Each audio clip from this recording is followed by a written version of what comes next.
নমস্কার, আমি অরবিন্দ কুমার দাস। আজকে তোমাদের মাঝখানে তাপীয় প্রসারণ এই চ্যাপ্টারের কঠিন পদার্থের তাপীয় প্রসারণ নিয়ে আলোচনা করছি। প্রথমে তোমাদের বলি উষ্ণতা বৃদ্ধি। তোমরা জানো প্রত্যেকেই যে কঠিন পদার্থের যদি উষ্ণতা বৃদ্ধি করো তাহলে তার কয়েকটা জিনিস চেঞ্জ হয়। কি কি? এক হচ্ছে দৈর্ঘ্য, নাম্বার 2 ক্ষেত্রফল এবং 3 নাম্বার হচ্ছে আয়তন। এবারে আমরা চলে আসছি প্রসারণ গুণাঙ্ক। এই প্রসারণ গুণাঙ্ক 3 রকম হয়, কারণ দৈর্ঘ্য, ক্ষেত্র আর আয়তনের জন্য। তাই দৈর্ঘ্য প্রসারণ গুণাঙ্ক, ক্ষেত্রফল প্রসারণ গুণাঙ্ক, আয়তন প্রসারণ গুণাঙ্ক, লেন্থ, সারফেস, ভলিউম। তো আমরা দৈর্ঘ্য প্রসারণ গুণাঙ্ক কাকে বলবো? তো দেখো, এর যেটা সূত্র হচ্ছে কি del L by del t into L. এখানে এল মানে হচ্ছে লেন্থ।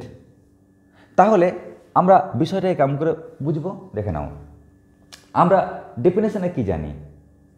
হরে যা থাকে তাকে একক বলি আমরা, তাই না? আর ডেল টি মানে কি তাপমাত্রা বৃদ্ধি বা তাপমাত্রা হ্রাস, ডেল এল মানে কি দৈর্ঘ্য বৃদ্ধি বা হ্রাস।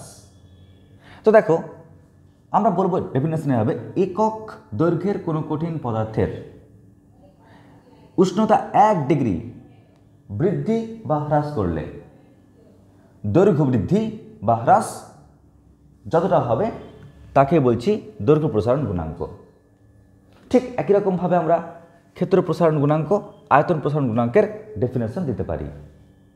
প্রসঙ্গত বলে রাখি, দৈর্ঘ্য হোক বা ক্ষেত্র হোক বা আয়তন হোক, প্রসারণ গুণাঙ্কের যে একক সিজিএস পদ্ধতিতে পার ডিগ্রি সেন্টিগ্রেড আর এসআই পদ্ধতিতে পার কেলভিন। আমরা এখান থেকে একটা জিনিস দেখব যে তামার দৈর্ঘ্য প্রসারণ গুণাঙ্ক 17 × 10⁻⁶ পার ডিগ্রি সেন্টিগ্রেড। এর অর্থ কী? তো দেখো, আমি একে কেমন করে লিখতে পারি?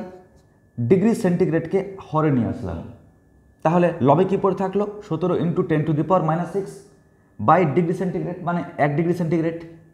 আমি হরে 1 গুণ করলাম, লবে আর হরে একক শব্দটাকে লিখলাম, তার মানে কী পেলাম? এত একক বাই 1 ডিগ্রি সেন্টিগ্রেড ইন্টু 1 একক। দেখো, এটা কিন্তু পুরোপুরি এর সাথে ম্যাচ করছে, তাই না? এত একক বাই 1 ডিগ্রি সেন্টিগ্রেড ইন্টু 1 একক। তো আমরা যদি এর ডেফিনেশনটাকে দিই তাহলে কি বলবো? 1 একক তামার দৈর্ঘ্য 1 ডিগ্রি বৃদ্ধি বা হ্রাস করলে তামার দৈর্ঘ্য এত একক বৃদ্ধি বা হ্রাস হবে। এই হচ্ছে এর ডেফিনেশন। এবার চলো প্রয়োগের ক্ষেত্রে আমরা 3টা প্রয়োগ তুলে ধরেছি তোমাদের সুবিধার্থে। প্রথমটি হচ্ছে একটি কাঁচের বোতল, সেই বোতলের ছিপিটা ধাতুতে তৈরি আর খুব আঁটোভাবে লেগে গেছে। তুমি কিভাবে সেই ছিপিটাকে খুলবে? তো দেখো, যেহেতু ধাতু আর কাঁচ তারা ভিন্ন, উপরটা কি ধাতু আর এটা কি কাঁচ, যেহেতু আমরা উষ্ণতা যদি দিই তাদের প্রসারণ যেহেতু আলাদা, তাই ধাতুর প্রসারণ কি বেশি হবে, কাঁচের প্রসারণটা কম হবে, তাই সহজেই কিন্তু ঢাকনাটা খুলে যাবে। নেক্সট কি? ধরে নাও একটা কাঁচের গ্লাস, অবশ্যই সেই গ্লাসটা পুরু, তাকে যদি আমরা তাপ দিই বাইরে থেকে তাহলে দেখবে সে কাঁচের গ্লাসটি ভেঙে যাবে। এর কারণ কি? এর কারণ হচ্ছে কাঁচ হচ্ছে তাপের কিন্তু কুপরিবাহী।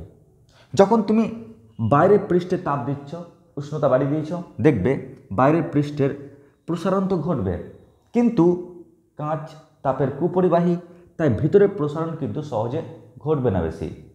তার মানে ওই অংশে অসম প্রসারণ ঘটবে, আর অসম প্রসারণের জন্য দেখবে এই কাঁচের গ্লাসটি ভেঙে যাবে। নেক্সট কি? দুটি খুঁটি পোতা হলো আর ওই খুঁটিতে বৈদ্যুতিক তার লাগানো হলো। সেই তারটি টান করে লাগানো হয় না কেন? টান করে লাগানো হয় না কেন? তো দেখে নাও, টান করে লাগালে কি হতো? তো এই বৈদ্যুতিক খুঁটির যে বৈদ্যুতিক তারটি দেখতে পাচ্ছ সেটা কিন্তু ধাতুর তৈরি। যদি টান করে লাগাতো তাহলে গরমকালে দেখতে কি হতো? গ্রীষ্মকালে তাপমাত্রা বেশি থাকে, তখন কি হবে? এই যে তার, এই তারটা দৈর্ঘ্যে বেড়ে যেত, দৈর্ঘ্য প্রসারণ হতো। দৈর্ঘ্য বেড়ে যেত, ফলে কোনো সমস্যা হতো না। দেখো দৈর্ঘ্য বেড়ে গেছে, নো প্রবলেম, খুব ভালো কথা। কিন্তু যখন যখন শীতকাল আসবে, টেম্পারেচার কমে যাবে, তখন দেখবে কি হবে, দৈর্ঘ্য সংকোচন ঘটে। সংকোচনের জন্য কিন্তু তারটা ছোট হয়ে যায়, যার ফলে প্রবলেমটা কি হয়, প্রবলেমটা হয় এই আর ওই পাশের খুঁড়িটাকে টেনে নেয়, ফলে দুর্ঘটনা ঘটার সম্ভাবনা থাকে। তাই এই কারণেই কী করা হয়, টান টান করে না দিয়ে দৈর্ঘ্য প্রসারণের বা সংকোচনের দিকে মাথায় রেখে তারটিকে টান টান করে রাখা হয় না। নেক্সট কি, দ্বিধাতব পাত। এটা কীরকম, নাম শুনে বুঝতে পারছো, দুটি ধাতুর পাতকে রিবেট করা হচ্ছে। যেমন ধরে নাও তামার পাত আর লোহার পাত রিবেট করা হলো, একসঙ্গে যুক্ত করে দেওয়া হলো, একই দৈর্ঘ্যের কিন্তু। কেমন, এবার তুমি যদি তাকে তাপ দাও, তাপ দিলে কি হবে, যেহেতু লোহার থেকে তামার প্রসারণ বেশি হয়, তাই তামাটা বাইরের পৃষ্ঠে থাকবে আর লোহাটা কিন্তু ভিতরের পৃষ্ঠে থাকবে।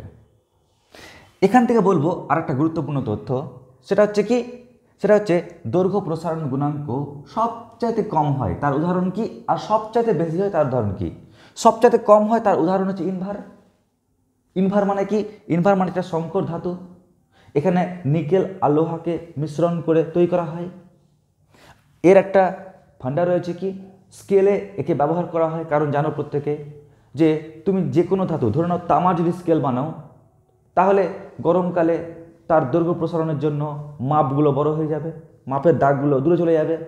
আবার শীতকালে তাপমাত্রা কমের জন্য দাগগুলো আবার কাছে চলে আসবে। এতে কি, এতে সঠিক পরিমাপ পাওয়া যায় না।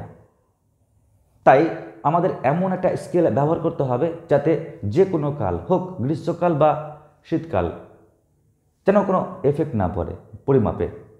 তাই আমাদের এমন একটা স্কেলের প্রয়োজন যাতে তার প্রসারণটা একদম খুবই কম হয়, মানে নগণ্য টাইপের। তো আমরা ইনভার পেতে পারি, আর এটা তৈরির যে টেকনিক সেটা কি, নিকেল আর লোহার মিশ্রণ, তাই একে বলা হচ্ছে সংকর ধাতু। আর সবচেয়ে বেশি দৈর্ঘ্য প্রসারণ গুণাঙ্ক হয় কার, সিসার।